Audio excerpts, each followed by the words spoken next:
Hi guys, Bob here for the guitar show without Ramon because we're in lockdown. A new arrival today, so I thought I'd do a little review of it. But first of all, a couple of things. I'm growing a beard, you might have noticed. I haven't not washed. Why? Well, I think I look like a bit of a prick with it, to be honest, but I've never had a beard in all my long life, so I thought I'd grow one because it's lockdown, there's nothing else to do. So the laugh's on me. It'll probably come off in a week. Second thing, bit of health, and I can recommend these. I'm sitting on one of these blue bouncy balls. There you go, like an aerobics ball. It's a fantastic thing for practicing guitar on. It's really good for your back. Not that I have back trouble, but it's good for your back. It's fantastically comfortable. You can bounce up and down, and it's just a wonderful thing to practice on. So that's a new piece of kit for the guitar room, actually. Right, today is about a new piece of software that's arrived to fit into a hardware pedal that I've been using. The pedal is called a Hotone Xtomp, one of these chaps. Looks a bit like an Apple Mac. It's a very sexy looking pedal. Chinese, I think, marketed out of California by Hotone. And basically, it's a programmable pedal. So what you can do, and I'll show you some screen pulls in a second, you can program it. You can put a whole load of different pedals in. There are loads of different distortion pedals. There's a full tone OCD, there's a Timmy, there's tube screamers galore, there's some metalizers, heavy distortion stuff, things like that. Lots of those. You can put in choruses, flanges, vibratos, tremolos, reverbs, delays, stereo delays, ping pong delays. It's a bit like having a modeler, but all in a pedal. Now you can only have one of these effects in it at once. And I used to have a board which had 4 of these pedals on it, so I could have compressor, delay, compressor drive, a couple of delays or delay and reverb or something like that, or I could have a chorus on board. And it was quite a useful little board, but the reason that I sold 3 of the 4 Xtomp pedals I had was that when I ganged them up together, they didn't agree with each other very well. You got quite a lot of high frequency, radio frequency type interference and kind of whirring artifacts going on, which when, you know, playing at home wasn't too bad, it was a bit annoying. When you went out and played live through an amp, you could really hear these things. So the quality of the pedal, the individual pedal themselves, I think is very good. And the quality of many of the models, if you want to call them that you can install is also remarkably good. So it does a really good impression of lots of quite famous pedals. And this pedal's about 190 quid or something like that, new, retail. So that's less than the cost of any one of these pedals that you might be emulating. Is it as good? Well, I've got a number of posh pedals here. I put them side by side with it, and no, it's not quite as good, but under combat conditions, playing through, for example, what I'm playing through today, my little reissue Fender Deluxe, nothing special about this at all, unmodified, just cleaned, didn't cost a lot of money, it was £400 second hand, it's a trustworthy amp, great gigging amp, and you know what you're going to get with it every time, and that's what I'm going to be using today. So, you know, I think this is a really good little pedal. The reason I kept one is because I wanted to see what else they were going to introduce, and also because I thought it was useful. I thought sometimes on my board I don't very often need a vibrato, but if I do want a vibrato, rather than going out and shelling out for a vibrato pedal just to do that, I could just put a vibrato model in this and it will so do. And remember, I've got all these modelers behind me, you know, the XFX, I've got the Kemper, I've got all kinds of effects in my beloved Boss MS3 Stomp box, which is now my kind of go-to small gig pedal. So I've got a lot of different ways of skinning this cat, but I thought, you know, I'll keep one of these Hotone Xtomps. Just because it'll be useful. It's a Swiss Army knife. So anyway, today, great excitement because I woke up and I found that they had announced that they've just uploaded 2 new downloadable models. One is of a 14 boost called a grind, and this is really for the metalers. It's 20 dB boost, it's got 1 knob that works on it. So you might recall if I showed you the box just now, it had 6 knobs on it. According to which model you download, they're not all active. This is a 1 knob boost pedal. It's about 20 dB boost. I tried it, and I'm sure the metalers like it, but it's not for me. It's got lots of boost, and it adds quite a lot of clang to the sound as well. It didn't work for me at all. but each their own. What I got really excited about was that at last Hotone have uploaded for me to download, their Klon Centaur. Given what I've just said about the general quality of these pedals and these models, I thought, whoa, this is going to be interesting. It should be pretty good. Now, I don't own a Klon Centaur, but obviously if you're watching this, you probably know that it's a Stomp box. It's a large format Stomp box. It's got slightly peculiar input power requirements. It's reverse polarity, and it's got a funny little 2.5mm jack plug on the originals. But these things are changing hands now for thousands and thousands of dollars or pounds for a Stomp box. There's a lot of fuss about them, and they are basically the pedal that introduced the word transparent drive to our community. Great excitement. So, got myself a broadband connection, loaded the two new models, this 14 and this Klon, into my iPad, which I'm now recording this video on, and no problem at all, very quick. And then I downloaded each of them in turn to this Xtomp.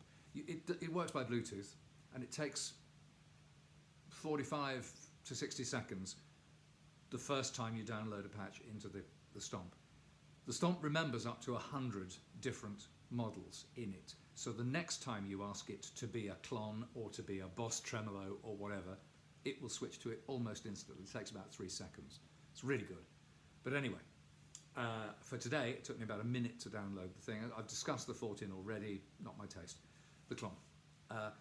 I'm fascinated by it. I've had some Klons. Two of my friends have original Klons, so I have access to them anytime I want. I've had them round to visit. I think they're fantastic.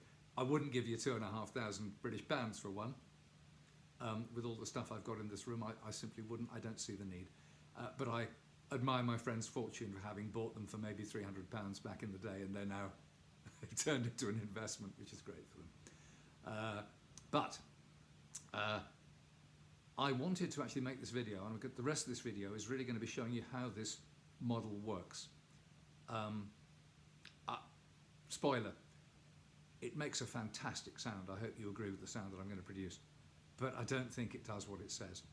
A Klon is famous for being an always-on pedal. Most people use them as always-on pedals. It's a boost, it's a drive, but it adds boost and drive with great clarity and transparency and great subtlety. If the people who really use Klons well, you can hardly hear they're there until you switch them off. That's what a Klon really does. Yeah, you can crank it and it sounds like an overdrive pedal, and it's pretty good. There's lots of pedals that can do that. Very few pedals, and this is why the high price tag. Very few pedals really make you and your guitar and your amp just sound bigger and better. Right. Okay, here we are then. I've now got the camera on the Xtomp, and the Xtomp is simply, it's guitar from here going in, 9-volt mains power supply, coming in and out to the Fender Deluxe. There's nothing else going on in the signal chain at all. First thing is, as you can see, the light on the Xtomp is off. So this is the guitar by itself, neck pickup.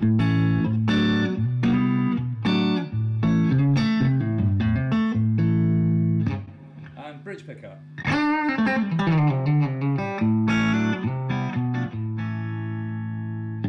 Okay, so the first thing you'd expect from a Klon would be a great clean boost. So we've got the gain on minimum, we've got the volume up top, and I've got the tone control flat out, which is, this is not the kind of settings you'd use with a Klon. I'm just starting here to see how the clean boost works. This is the clean boost on the bridge pickup. So first of all without, and now with.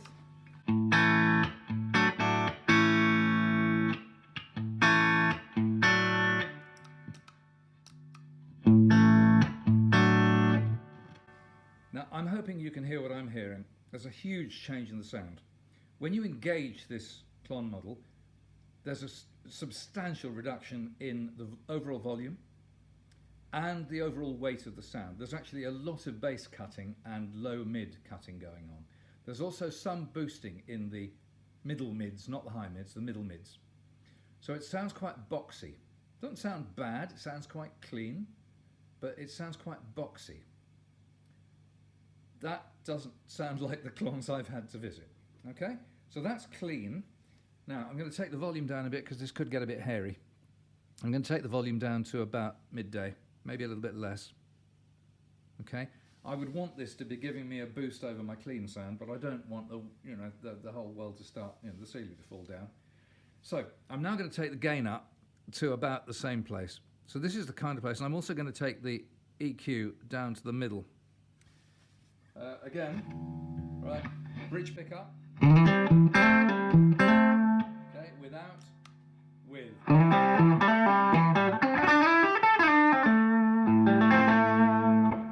Okay, we're getting some crunch coming in now. It's still got a lot of lower, middle and bass scooped out of it. It sounds much boxier and much more hollow. But it's quite a nice sound. You're getting a decent... beginning to get a bit of singing and stuff on the high notes, which is great. So let's keep going. I'm going to keep taking the volume, just checking the volume and bringing the gain up a bit to about midday now. And I'm going to take the EQ down. Just take some of the sharpness out of it. Okay. Again. That's without, just the bridge pickup straight into the amp.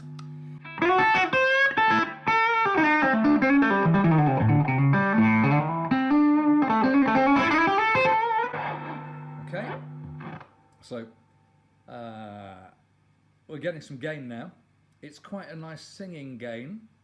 The good news about all the loss of bass is that there's no flub here. So it's quite a clear sounding gain pedal, but also I'm now up into quite serious gain here. Sorry, I don't mean high metal gain, but I mean as an overdrive pedal goes, this is quite a lot of gain. This is more gain than I would tend to use. And I'm only halfway up. And I'm not really diming the volume either. So the amp isn't really getting hammered or anything like that. So this is quite, unlike a Klon Centaur, this is quite a gainy pedal. Now we can play around with the EQ. So I'm going to turn the guitar back up and just...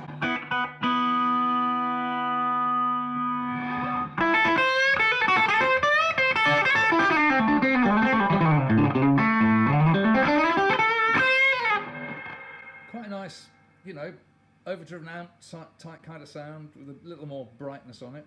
The EQ is very sensitive, so I mean you can get quite a wide range of sounds. If I was using a Gibson, I'd probably have the knob set about here. For the Strat, my taste is to have it reined back about here. Take the gain up a little bit further, keep the volume, trying to keep things under control here still.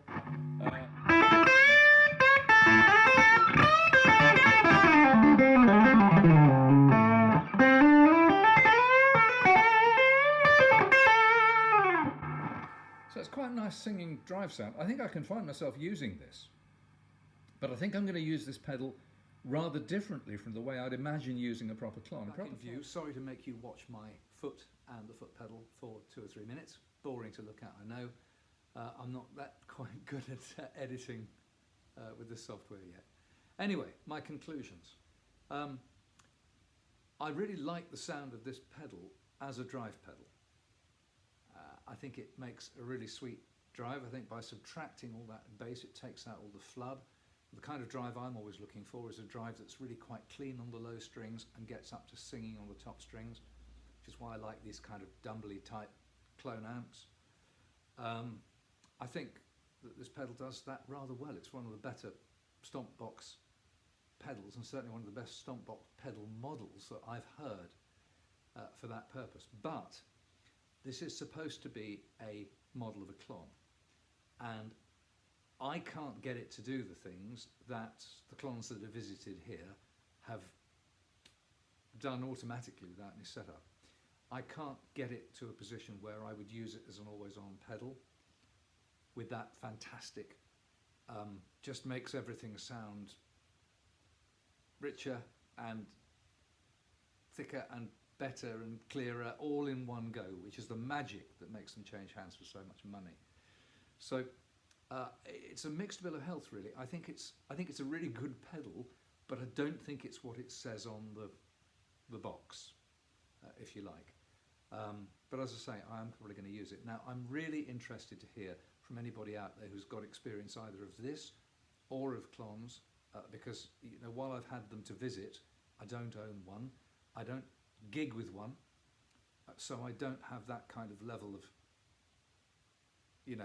living with it appreciation of the thing like I do with some of my own gear. And I'd just love to hear what other people think.